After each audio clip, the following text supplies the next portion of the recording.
చేశారు, ఆధారాలు చెరిపేశారు. దానివల్ల ఆ కేసు ఈ పరిస్థితికి చేరుకుందని చెప్పేసి కూడా ఆయన బహిరంగంగా చెప్పిన పరిస్థితి. సో ఇది వాస్తవం.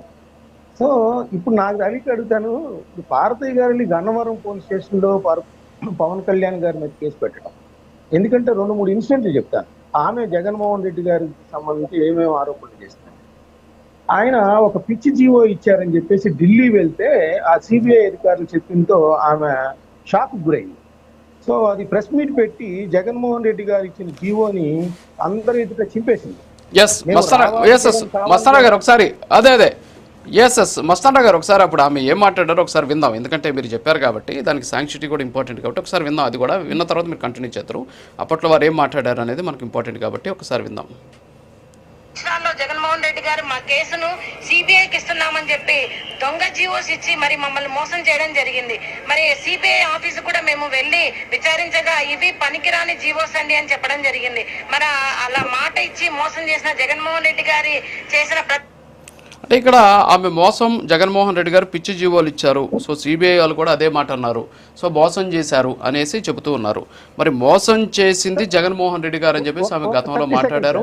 అధికారికంగా మోసం చేశారు, ఇక్కడ మాటలతో మోసం చేయలేదు, అధికారికంగా జీవోలతో మోసం చేశారు. మరి ఆయన మీద ఎందుకు కేసు పెట్టలేదు ఈమె? సో ఏంటి అంటే ఇదంతా కూడా ఒక గేమ్ అనుకోవచ్చా? ఒక్క సెకండ్, ఇదే కాదు, ఆమె కర్నూలు ఇన్ఛార్జ్ మినిస్టర్గా ఉన్న అనిల్ కుమార్ యాదవ్ గారి దగ్గరికి వెళ్తే ఆయన ఒకసారి మామూలుగా స్పందించారు, రెండోసారి అంటే యూ చీప్ పీపుల్ అన్నారంట. అంటే మీకు అన్ని ఇచ్చాం కదా, ఇంకా జగన్మోహన్ రెడ్డి గారు ఏం చేస్తారు అనేది ఆయన వెర్షన్ అనేది కూడా ఆయన చెప్పారు. ఆ తర్వాత జనసేన పెద్ద ఎత్తున ట్వీట్ వార్ చేసిందండి.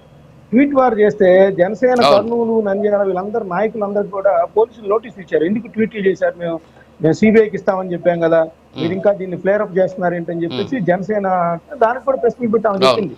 జనసేన వాళ్ళకి నోటీసులు ఇవ్వటం ఏంటి, దీన్ని తీవ్రంగా ఖండిస్తాను జగన్మోహన్ రెడ్డి గారి వైఖరిని. సో ఇలాంటి పరిస్థితుల్లో రావణ్ అనే వ్యక్తికి సంబంధించి కేసు ముడిపెడుతూ అసలు ఆ రావణ్ అనే వ్యక్తి మత విద్వేషాలు రెచ్చగొడుతున్నారు, లేకపోతే నక్సలైట్లకు సపోర్ట్ చేశారు, ఇట్లాంటి విషయాల్లో ఉంటే ఆమె న్యాయం అడగడంలో తప్పులేదు. దాన్ని పవన్ కళ్యాణ్ గారికి ఆపాదిస్తూ నాది ఓట్ల కోసం ఆయన గెలిచారు, మా అమ్మాయి కేసులు వాడుకొని అంటే అసలు ఎక్కడ లాజిక్ ఉంటుందో నాకే తెలియట్లా. ఇదంతా ఏంటంటే ఆమె